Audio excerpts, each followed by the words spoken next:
Hi guys, welcome back to FK Channel.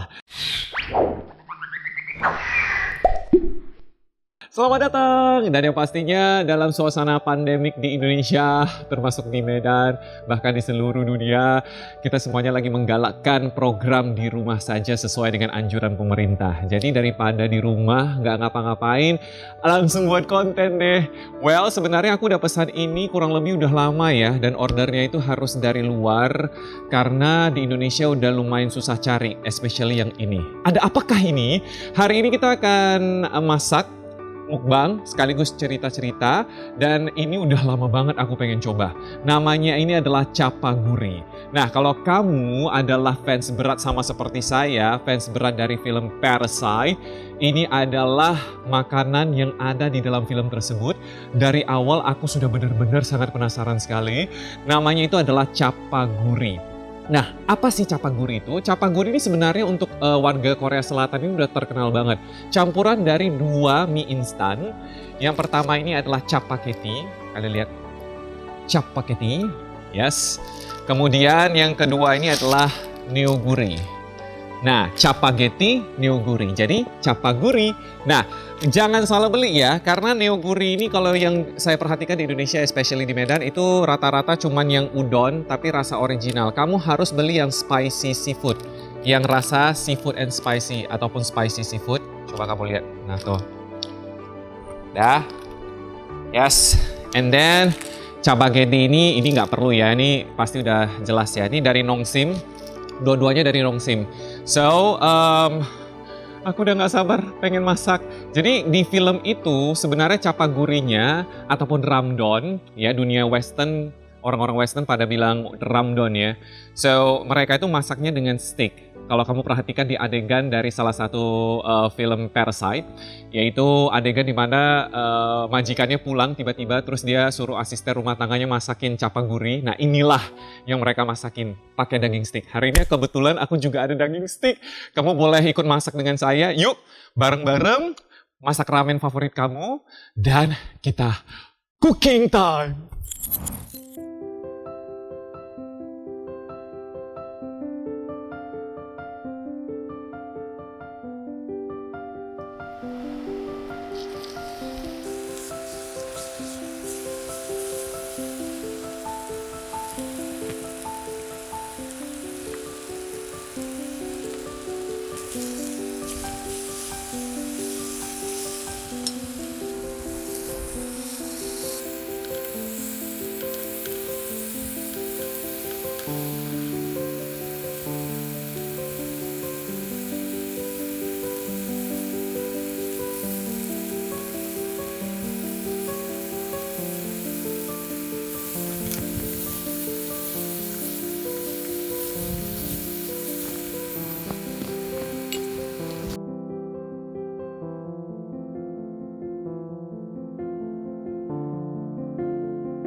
Tada!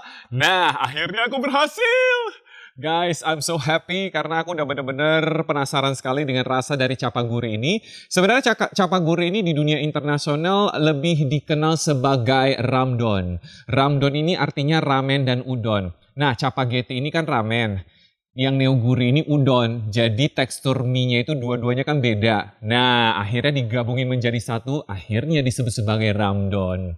Nah, aku sebelum mencoba capaguri ini, aku akan mencoba minuman dulu. Kali ini aku akan memperkenalkan healthy drink dari K3Mart, guys. Kebetulan aku dikirim, mereka itu banyak banget. Ada Lohan Kwo. Ya, ini minuman mereka. Terus juga ada lemongrass, yes. Ada chrysanthemum. Ada grass jelly. Terus juga ada soya bean. And also, mereka lagi happening banget, ini adalah jamu empon-empon. See? Jadi kamu boleh mencoba healthy drinks mereka di outlet dari K3Mart terdekat kamu. Aku mau coba yang lemongrass kali ya, biar segar gitu loh. Tada! Lemongrass! Akhirnya sedotannya dapet. Ada jelly di dalam. Lemongrassnya juga segar. Oke? Sudah minum, waktunya makan. Guys, look at this. Aku mau coba mie-nya dulu ya. Wait. I'm gonna give you the biggest bite.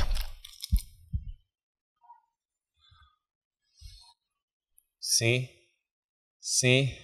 Oh my god. Tere.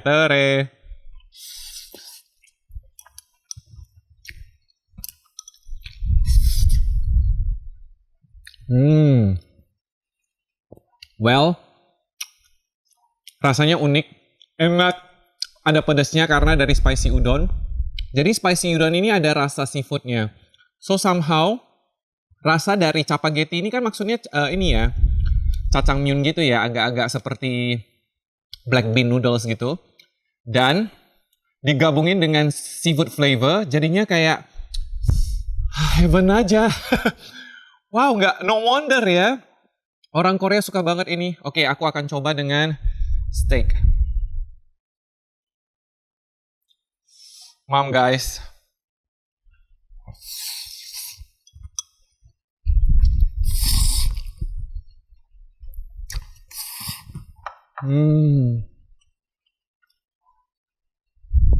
Wow.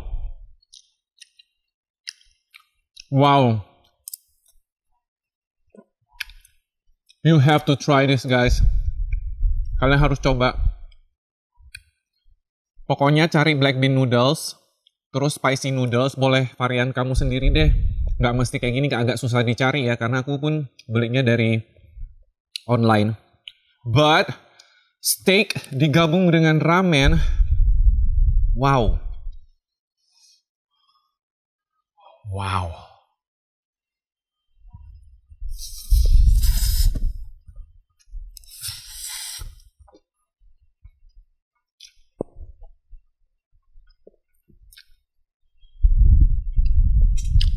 Serius, ini enak banget.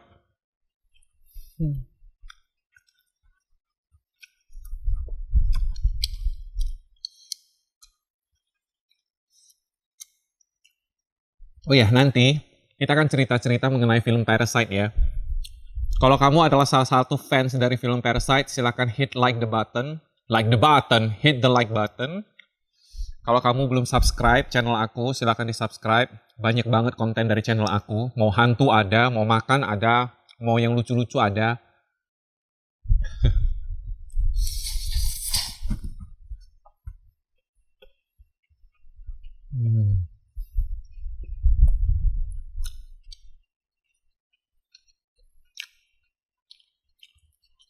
Steak. Aku beli steak ini Wagyu steak. Kalian boleh pilih steak favorit kamu sih. Mau sirloin, tenderloin. Juicy banget. Aku masaknya medium. Sebenarnya aku lebih suka medium rare.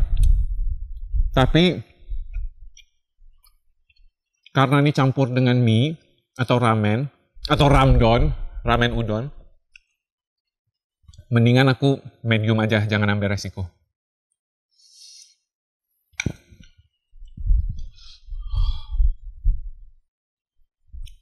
Big bites, guys. Big bites.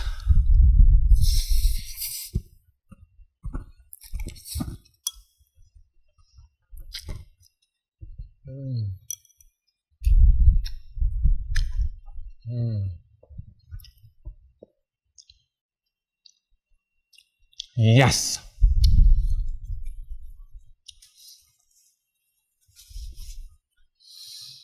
Dan Muji, aku kalau makan ramen, apalagi yang black bean kayak gitu, wajib makan pakai dan Muji. Pickle radish.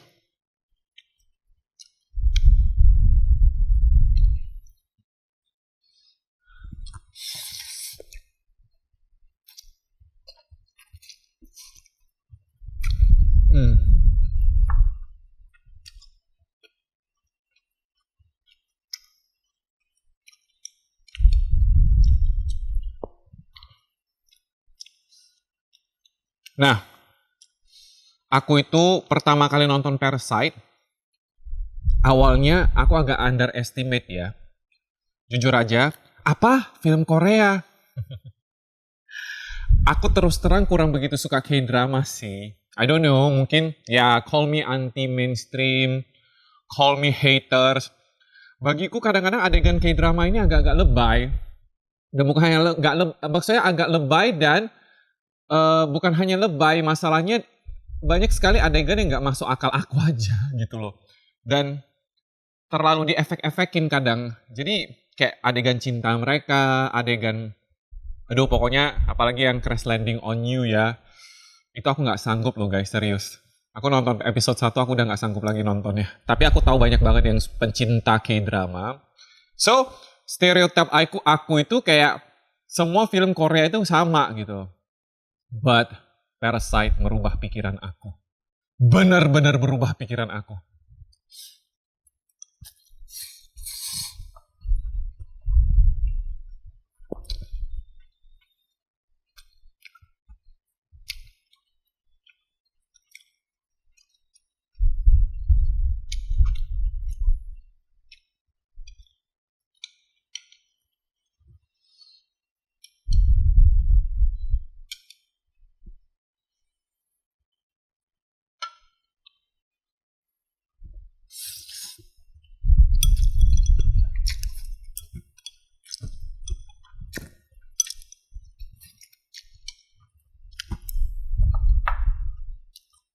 You know what?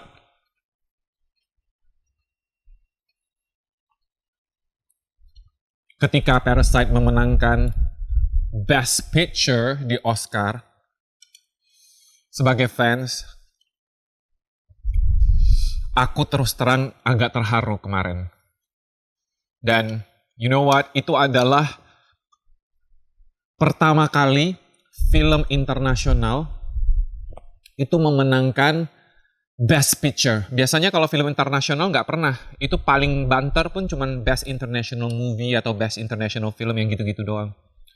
But mereka menangin Best Picture. Jadi somehow ini gebrakan banget bagi orang Asia loh. Orang Asia bisa memenangkan Best Picture di Oscar.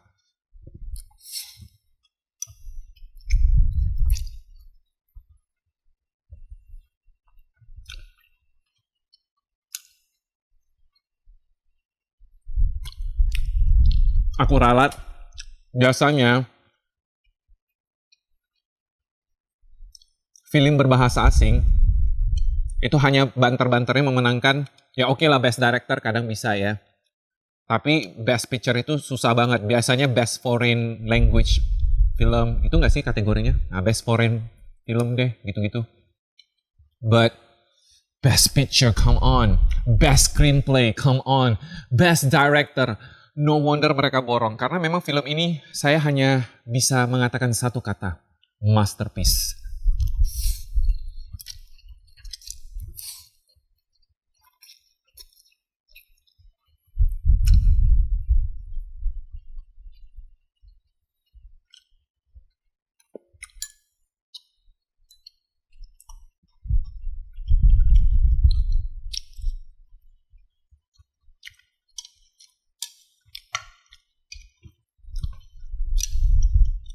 By the way, Karena ngefans banget, aku nanti akan kasih beberapa fakta yang menarik mengenai film Parasite ini.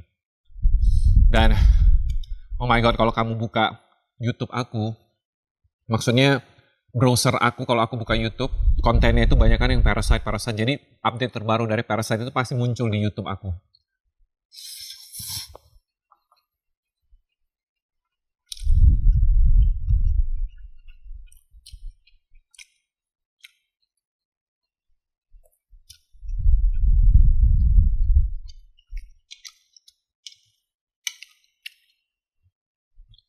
Dan aku juga sudah nonton 3 kali. Aku tahu banyak yang pasti nonton lebih banyak daripada aku ya. Tapi ya, kalau aku ada waktu lagi aku mau nonton lagi sih.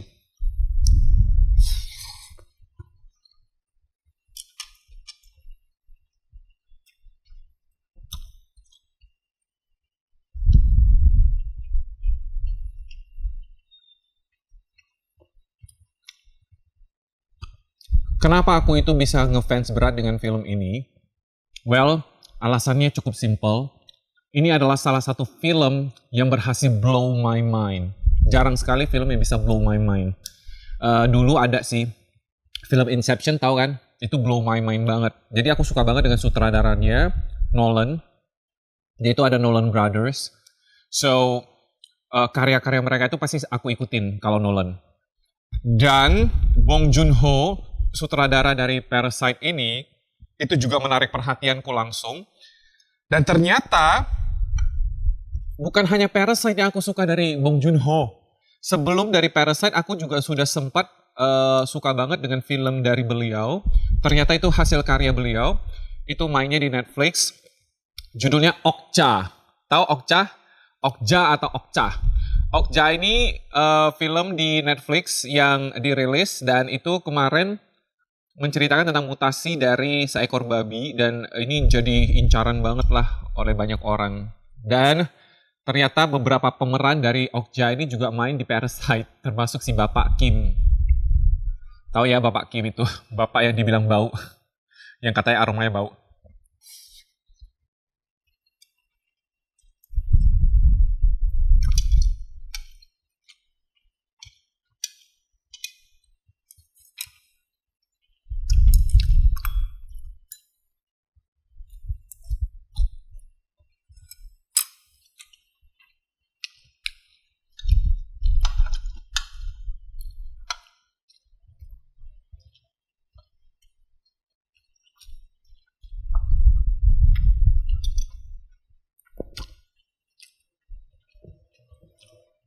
Nah, film ini itu aku sebut sebagai tragic comedy. Kenapa dibilang tragic comedy? Kapan lagi kamu bisa ketemu dengan film komedi yang ternyata merubah alurnya makin lama makin seram, makin lama makin seram, dan belum lagi plot twistnya di akhir. Wow, amazing. Spoiler ya buat kamu semua ya. Endingnya itu benar-benar menurut aku adalah ending yang perfect sekali. Dan kembali lagi ke realita. Bukan seperti film-film Korea yang lain yang selalu happy ending. Dan yang bikin twisted itu adalah kita itu sempat udah di kelabui ya dengan ending yang hampir happy ya. Kita pikir anaknya berhasil membeli kembali rumah di mana rumah tersebut itu setelah pembunuhan terjadi, bapaknya sembunyi di basement dari rumah tersebut, rumah tempat mereka bekerja. Dan di adegan tersebut kita melihat anaknya itu sukses. Dan ternyata wow, bukan, itu halusinasi. Itu ternyata harapan, itu ternyata imajinasi, itu ternyata adalah satu impian yang tidak terwujud dari anaknya. Dan anaknya masih tetap miskin. Satu lagi yang paling suka saya dari film ini adalah yang saya sukai. Ini mengambil tema sosial. Dan memang realita hidup.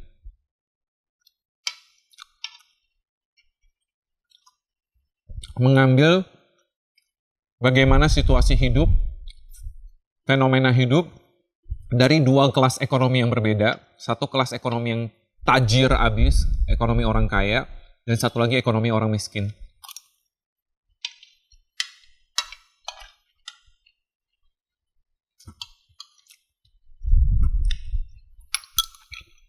Last bite. I'm happy.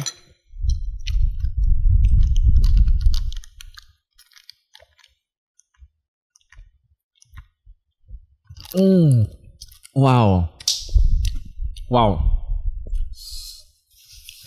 Fans Parasite, are you ready? Oke. Nah, kebetulan aku ada research mengenai fakta-fakta dari Parasite ini. Aku kasih tahu ke kalian semua ya. Jadi setelah aku makan, thank you for watching aku makan, waktunya kita bagi-bagi. Aku bukan mukbangers, jadi kalau ada yang kurang-kurang, mohon maaf. Tapi yang pastinya kali ini yang aku pengen sharing itu adalah mengenai informasi dari Parasite. Nah, kalau kamu perhatikan film Parasite ini kan ada mengenai dua status sosial yang berbeda ya. Satu, status dari keluarga orang miskin, yaitu keluarga Kim. Dan satu lagi, status dari ekonomi keluarga orang kaya, yaitu keluarga Park. Kalau saya kasih pertanyaan besar buat kalian, sebenarnya menurut kalian di antara kedua keluarga ini, siapa sih yang Parasite? Siapa yang parasit menurut kalian? Gini. Itu komen orang kan banyak banget. Kalau kamu pengen komen, silahkan komen ke bawah. Aku juga pengen tahu pendapat dari kalian semua. Nah, banyak yang mengatakan bahwa ya pastinya dong keluarga Kim, keluarga orang miskinnya yang parasit terhadap orang kayanya. Tapi kalau ditelaah, ya kalau kamu nonton, sebenarnya keluarga ini semuanya juga parasit. Ya, dua belah pihak. Keluarga yang miskin memang parasit udah obvious karena mereka pengen dapat duit dan mereka manipulasi keluarga kayanya sehingga mereka bisa ya merogoh lah semua fasilitas yang bisa mereka nikmati di keluarga tersebut. Tapi yang pastinya keluarga kaya ini juga parasit terhadap keluarga miskin ini. Kenapa? Karena mereka butuh sekali dengan jasa mereka, karena mereka butuh mereka itu hidup nyaman dari kerja keras dari keluarga miskin ini. So yang saya suka itu banyak banget simbol-simbol yang terjadi dalam film tersebut. Salah satu simbolnya itu adalah air.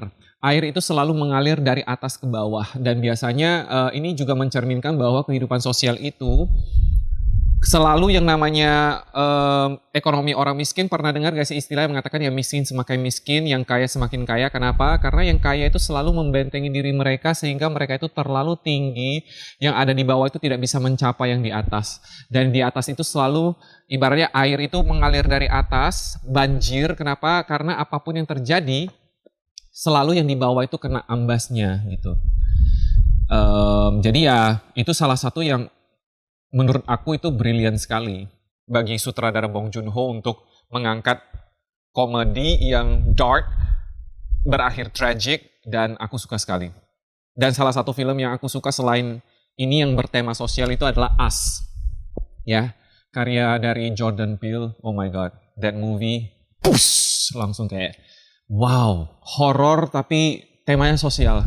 Oh my god. Alright, fakta-fakta ya. Fakta pertama, tahukah kamu kalau Parasite awalnya itu sutradara Bong Joon-ho tidak berencana untuk diangkat di layar lebar, melainkan dijadikan sebagai theater play ataupun ya teater gitu loh, untuk performance teater.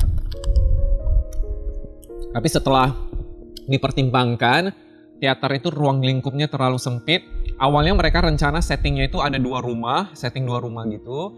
Terus dibuat teater gitu. Jadi yang sebelah keluarga kaya, sebelah keluarga miskin. Dan dia pengen buatnya itu benar-benar bagaimana cerminan dari dua keluarga ini yang miskin dan kaya itu benar-benar jauh bertolak belakang. Seperti heaven and hell gitu loh. Dan setelah Bong Joon-ho mikir panjang, dia merasa bahwa film lebih cocok untuk dijadikan sebagai adaptasi dari skrip ini.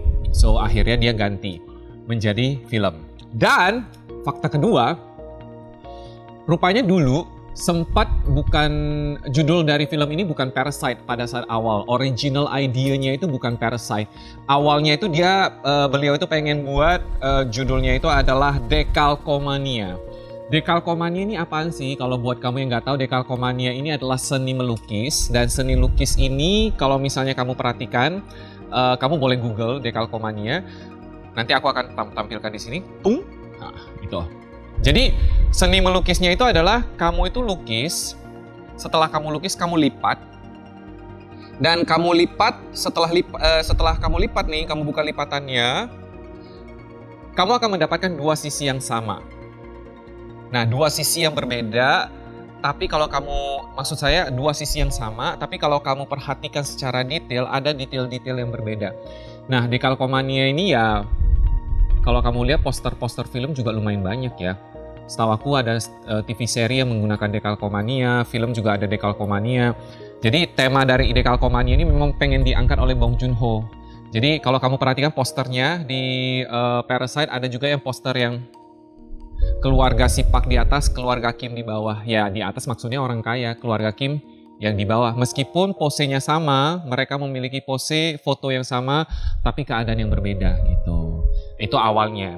Kemudian, kalau kamu perhatikan, salah satu pemeran utama yang berhasil masuk ke keluarga Park itu kan adalah anak laki-lakinya. Anak laki-laki dari keluarga Kim ini, dan dia itu berpura-pura dan memanipulasi menjadi seorang tutor alias seorang pengajar gitu ya, guru les. Nah, kenapa diangkat sebuah okupasi guru les?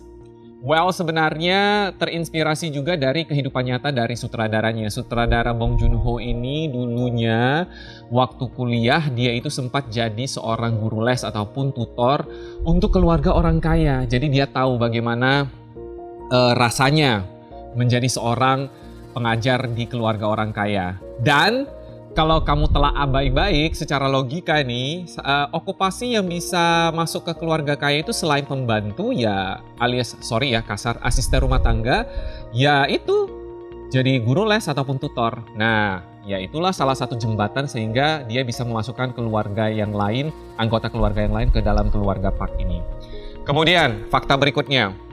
Tahukah kamu, rumah yang kamu lihat super mewah dari keluarga Park itu ternyata memiliki dua lokasi syuting yang berbeda. Serius, yes. Lantai satunya memang betul itu rumah asli, tapi lantai duanya itu menggunakan teknologi green screen. Jadi lantai satunya mereka syuting di rumah yang ada fisiknya.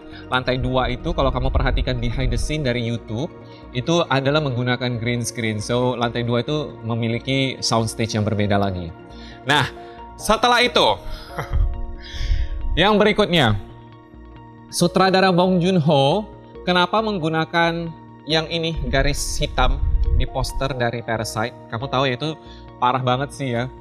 Kenapa dia bilang parah banget sih? Karena Indonesia ini buat meme-nya itu jadi parah sih ya. Banyak banget aku lihat brand-brand yang menggunakan Parasite ini dijadikan sebagai kayak salah satu strategi marketing. Well, alasannya apa sih menggunakan hitam ini menutup mata? Ini Bong Joon-ho maksudnya membuat garis hitam tersebut itu menunjukkan bahwa setiap manusia itu tidak ada istilah yang baik, tidak ada istilah yang jahat. Jadi di sini kamu itu tidak bisa berempati. Ketika kita itu melihat seseorang menggunakan garis hitam, itu kita nggak bisa empati terhadap orang tersebut. Jadinya kalau kamu lihat, ibaratnya gini, kamu bayangin orang seganteng, secantik, contoh idola kamu, misalnya kamu suka penggila BTS, ya ARMY. Kamu bayangin kalau kamu lihat BTS itu, ya bayangin ya BTS itu tanpa menggunakan mata mereka itu ditutupi garis hitam. Nah, kamu tuh tidak akan bisa tergila-gila dengan mereka, karena mata itu jendela dari hati, betul ya? Dan ketika kamu tidak bisa melihat mata, kamu tidak bisa empati terhadap orang tersebut. Makanya itulah alasan utama kenapa dia menggunakan garis hitam. Nah, kemudian fakta berikutnya, simbol tangga. Kamu tahu nggak, banyak sekali, kalau kamu perhatikan, kamu nonton ulang di Parasite, itu banyak sekali menggunakan tangga dalam adegan-adegan mereka. Tangga di rumah, tangga di waktu mereka jalan, ya waktu banjir, banyak sekali adegan tangga. Nah, adegan tangga ini juga merupakan simbol dari apa yang ada di dalam film tersebut dan realita hidup. Jadi tangga makin ke atas, ya kamu itu akan makin menuju ke orang kaya. Tapi makin ke bawah, kamu memiliki keadaan yang makin parah. Makanya adegan-adegan seperti kamu lihat waktu banjir besar itu ada adegan ketika mereka itu turun dari tangga, dan mereka itu kelihatan hopeless sekali. Melihat lingkungan mereka itu semuanya udah banjir besar, itu sangat pilu sih kalau kita lihatnya. Dan itu realita hidup sih, memang benar. Banyak sekali keadaan yang seperti itu. So somehow, dan tangga ini juga merupakan pemisah dari kelas atas dan kelas bawah. Nah, parahnya kalau kamu perhatikan lagi adegan yang ada di Parasite, ketika adegan si majikan perempuannya itu mengajak supirnya untuk membantu dia belanja setelah banjir nih. Itu kan ada adegan yang dia merasa bau itu kan. Nah, dia kan teleponan dengan temannya. Di saat itu juga majikan perempuannya malah bersyukur, katanya wah syukur sekali kemarin itu hujan besar katanya gitu. Dengan hujan besar seperti ini, akhirnya aku bisa melaksanakan partiku itu dengan nyaman karena tidak ada ancaman hujan lagi. Pasti langit akan cerah. Jadi party outdoorku itu pasti akan benar-benar sukses. Di saat itu kamu bisa melihat mimik wajah dari supirnya, supir Pak Kim. Selain waktu dia bilang bau, itu benar-benar bayangin ya, orang kelas atas itu sama majikan perempuannya tidak memikirkan pahit dan jerih payah dari bukan jerih payah ya, penderitaan gitu loh dari orang-orang yang ada di bawah sana, sehingga dia pikir hujan itu malah berkah, sementara hujan itu membawa petaka di kelas bawah. Oh, pada saat itu aku belum main-main banget. Itu yang benar-benar wow. Gila ya, ternyata realita hidup itu ternyata memang kejam gitu loh. Nah, kemudian fakta berikutnya lagi, ketika kamu lihat endingnya kan sempat saya ceritakan tadi ya, kita sempat dikelabui dengan happy ending, ternyata bukan. Dan ternyata dia itu menulis surat kepada bapaknya, tapi surat itu nggak akan bisa tersampaikan atau gimana ya. Jadi menurut dari sutradara Bong Joon-ho, realita dari kelas sosial dia untuk bisa membeli rumah ya dari rumah Park ini, si laki-laki ini harus bekerja kurang lebih 540 tahun baru bisa membeli rumah sekelas rumah keluarga Park itu. Jadi dia butuh 540 tahun baru bisa membebaskan ayah dia di dalam basement. Sakit nggak? Sakit banget. Dan setelah itu peach, buah peach. Kalau kamu perhatikan buah peach itu dijadikan simbol senjata mematikan. Kenapa aku bilang senjata mematikan? Ternyata pembantu rumah tangga dari asisten rumah tangga dari keluarga Park sebelumnya, sebelum keluarga Kim masuk ke dalam keluarga Park, itu diusir secara main manipulasi ya. Jadi mereka itu mengusirnya dengan cara, karena mereka tahu si pembantu ini ataupun asisten rumah tangga ini memiliki alergi, dan alerginya itu alergi peach. Nah, kenapa digunakan peach? Kenapa nggak seafood dan lain-lain? Karena ya sutradara Bong Joon-ho mengatakan bahwa kita kalau buat alergi seafood ya terlalu mainstream. Ya banyak orang alergi seafood, alergi kacang dan lain-lain. Tapi alergi peach ini memang benar-benar ada. Ini berdasarkan pengalaman nyata dari sutradaranya. Jadi dulu sutradaranya itu memiliki teman yang memiliki alergi peach. Dan suatu saat itu ada teman dia yang lain melemparkan peach ke tubuh dari temannya ini. Temannya ini langsung benar-benar merah, gak bisa ngapa-ngapain, bengkak semuanya. Nah, Bong Joon-ho sutradaranya bukan melakukan pertolongan terhadap teman yang kena alergi ini, memanggil ambulan dan lain-lain. Langsung otaknya itu berpikir apa? Wow, ternyata peach ini senjata mematikan ya. Bagus ini untuk buat film. Jadi bukannya ditolong temannya, dia malah pikir ini bagus banget untuk jadi inspirasi bagi film dia. Nice. Meskipun gak berkemanusiaan juga ya. Nah, kemudian teknik fakta berikutnya ya, teknik penyutradaraan dari Bong Joon-ho ini terhadap film Parasite sangat unik. Jadi tahu nggak kamu, sutradara ini, wah ini sama seperti, aku nggak berani bilang aku sutradara ya, tapi